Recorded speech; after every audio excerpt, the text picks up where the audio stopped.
fuel cell.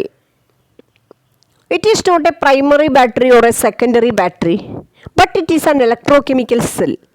ഇതൊരു primary ബാറ്ററിയും അല്ല, secondary ബാറ്ററിയും അല്ല, റീചാർജ് ചെയ്യുന്ന ബാറ്ററി അല്ല, എന്നാൽ തീരെ ഒരു പ്രാവശ്യം ഉപയോഗിച്ച് കളയേണ്ടതുമല്ല, റീചാർജ് ചെയ്ത് ഉപയോഗിക്കേണ്ടാത്തതുമല്ല.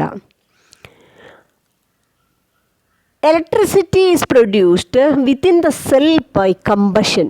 കമ്പഷനിലൂടെ, ബേണിങ്ങിലൂടെയാണ് ഈ ഫ്യൂൽ സെല്ലിൽ ഇലക്ട്രിസിറ്റി പ്രൊഡ്യൂസ് ചെയ്യുന്നത്.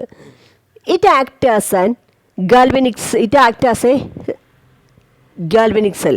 ഗാൽവനിക് സെല്ലിനെ പോലെയാണ് ഈ സെല്ല് വർക്ക് ചെയ്യുന്നത്. മറ്റുള്ള എല്ലാ സെല്ലുകളും ഏതായിട്ട് തന്നെ വർക്ക് ചെയ്യുക, ഗാൽവനിക് സെല്ലിനെ പോലെ തന്നെ. അതേപോലെ തന്നെ ഫ്യൂൽ സെല്ലും ഗാൽവനിക് സെല്ലിനെ പോലെയാണ് വർക്ക് ചെയ്യുക. ഇതിൽ ഏറ്റവും ബെസ്റ്റ് എക്സാമ്പിളാണ് ഫ്യൂൽ സെല്ലിന് ഹൈഡ്രജൻ ഓക്സിജൻ ഫ്യൂൽ സെൽ. ഈ ഹൈഡ്രജൻ ഓക്സിജൻ ഫ്യൂൽ സെല്ലിൻ്റെ ഫിഗറാണ് നമ്മളിവിടെ കാണുന്നത്. Hydrogen oxygen fuel cell. ഈ ഹൈഡ്രജൻ ഓക്സിജൻ ഫ്യൂൽ സെല്ലിൽ ഒരു ആനോഡും ഒരു ക്യാത്തോഡും ഉണ്ട്. കണ്ടോ, ആനോഡ് ക്യാത്തോഡ്. ഈ ക്യാനോഡായിട്ട് ഉപയോഗിക്കുന്നതും ക്യാത്തോഡായി ഉപയോഗിക്കുന്നതും സെയിം മെറ്റീരിയലാണ്. പോറസ് ആയിട്ടുള്ള ഗ്രാഫൈറ്റ് റോഡ്, കാർബൺ റോഡുകളാണ് ഇലക്ട്രോലൈറ്റുകളായിട്ട് ഉപയോഗിക്കുക. ഇനി ഈ porous graphite rod or carbon റോഡുകൾ കെമിക്കൽ റിയാക്ഷനിൽ പാർട്ടിസിപ്പേറ്റ് ചെയ്യുന്നില്ല. ഇവിടെ ആനോഡിക് സൈഡ് ആനോഡിക് സൈഡിലേക്ക് ഹൈഡ്രജൻ ഗ്യാസ് പമ്പ് ചെയ്യും. അതേപോലെ കാത്തോഡിക് സൈഡിലേക്ക് ഓക്സിജൻ ഗ്യാസും പമ്പ് ചെയ്യും. ഇങ്ങനെ പമ്പ് ചെയ്തിട്ട് ഇവിടെ ഇലക്ട്രോലൈറ്റായിട്ട് ഉപയോഗിക്കുന്നത് പൊട്ടാസ്യം ഹൈഡ്രോക്സൈഡ്, ഹോട്ട് പൊട്ടാസ്യം ഹൈഡ്രോക്സൈഡാണ് ഇവിടെ ഇലക്ട്രോലൈറ്റായിട്ട് യൂസ് ചെയ്യുന്നത്. Potassium hydroxide diluted hydroxide solution എന്ന് പറയുമ്പോൾ എന്താ വരിക? Potassium hydroxide dissolved in water മോളിക്യൂളും പൊട്ടാസ്യം ഹൈഡ്രോക്സൈഡ് മോളിക്യൂൾസും ഇവിടെ ഇലക്ട്രോലൈറ്റായിട്ട് ആക്ട് ചെയ്യും. ഇവിടെ പോറസ് ആയതുകൊണ്ട് ഈ ഗ്യാസുകൾക്ക് ഇങ്ങോട്ട് എൻ്റർ ചെയ്യാൻ പറ്റും. ഇതിനിടയ്ക്ക് ഈ ഇലക്ട്രോലൈറ്റിൻ്റെ രണ്ടിനെയും കൂടി ഇടയിലേക്ക് എൻ്റർ ചെയ്യാൻ പറ്റും. ഇനി ഇലക്ട്രോഡ് റിയാക്ഷൻസ്, ആനോഡിക് സൈഡിൽ നടക്കുന്ന റിയാക്ഷൻ എന്ന് പറയുന്നത് ആനോഡ് സൈഡിൽ ഇവിടെ ഹൈഡ്രജനാണ് നമ്മൾ പമ്പ് ചെയ്യുന്നത്. അതുകൊണ്ട് 2 ഹൈഡ്രജൻ മോളിക്യൂളും അതേപോലെ ഈ ഇവിടെയുള്ള KOHലെ 4 OH- അയോൺസും റിയാക്ട് ചെയ്തിട്ട് എന്താ പ്രൊഡ്യൂസ് ചെയ്യുന്നത്? 2H2O മോളിക്യൂൾസ് പ്രൊഡ്യൂസ് ചെയ്യും. കൂടാതെ ഇവിടെ നിന്ന് 4 ഇലക്ട്രോൺസും പ്രൊഡ്യൂസ് ചെയ്യുന്നുണ്ട്. എന്താ സെൽ റിയാക്ഷൻ നടന്നത്?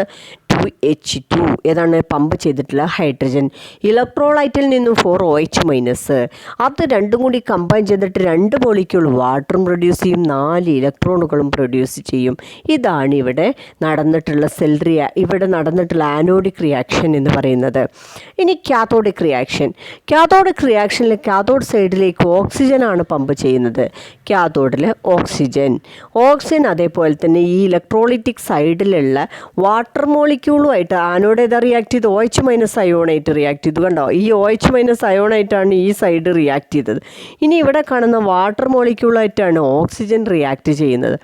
ഓക്സിജൻ വാട്ടർ മോളിക്യൂളും അതേപോലെ തന്നെ നമുക്കറിയാം ആനോഡിൽ നിന്ന് വരുന്ന ഇലക്ട്രോണുകൾ ഉപയോഗിക്കും. കാത്തോഡ് ഉപയോഗിച്ചിട്ട് ഇവിടെ പ്രൊഡ്യൂസ് ചെയ്യുന്നത് 4 OH- അയോൺസ് ആണ് പ്രൊഡ്യൂസ് ചെയ്യുന്നത്. OH- അയോൺസ് പ്രൊഡ്യൂസ് ചെയ്യുന്നു. ഇതാണ് നമ്മളെ സെൽ റിയാക്ഷൻ എന്ന് പറയുന്നത്. പിന്നെ ഇനി ടോട്ടൽ ഇവിടെ എന്താ സംഭവിച്ചിരിക്കുന്നത്? സെൽ റിയാക്ഷൻ എന്ന് പറഞ്ഞാൽ എന്താണ്? 2H2 + O2 gives 2H2O. 2 molecule ഹൈഡ്രജനും 1 മോളിക്യൂൾ ഓക്സിജനും കമ്പൈൻ ചെയ്തിട്ട് 2 മോളിക്യൂൾ വാട്ടർ ഉണ്ടാവുന്നു. ഇതാണ് ഇവിടെ സെൽ റിയാക്ഷൻ. അല്ലെങ്കിൽ hydrogen burns in oxygen gives water molecule. Therefore it is a combustion reaction, ഒരു ബേണിംഗ് റിയാക്ഷൻ ആണ് ഇവിടെ നടന്നത്. ഇതിലൂടെ ഇലക്ട്രിസിറ്റി പ്രൊഡ്യൂസ് ചെയ്യുന്നുണ്ട്. ഇനി അഡ്വാൻറ്റേജസ് ഓഫ് ഫ്യൂൽ സെൽ. ഈ ഫ്യൂൽ സെല്ലിന് അഡ്വാൻറ്റേജസ് ഉണ്ട്. ഫസ്റ്റ് വൺ, പൊല്യൂഷൻ ഫ്രീ ആണ്. ഹൈഡ്രജനും ഓക്സിജനും വാട്ടറും ആയതുകൊണ്ട് ഒരു പൊല്യൂട്ടൻസും ഇല്ല, പൊല്യൂഷൻ ഫ്രീ ആണ്. It is highly efficient. ഈ സെല്ല് ഭയങ്കര എഫിഷ്യൻ്റ് ആണ്, നല്ല കാര്യക്ഷമതയുള്ള സെല്ലാണ്.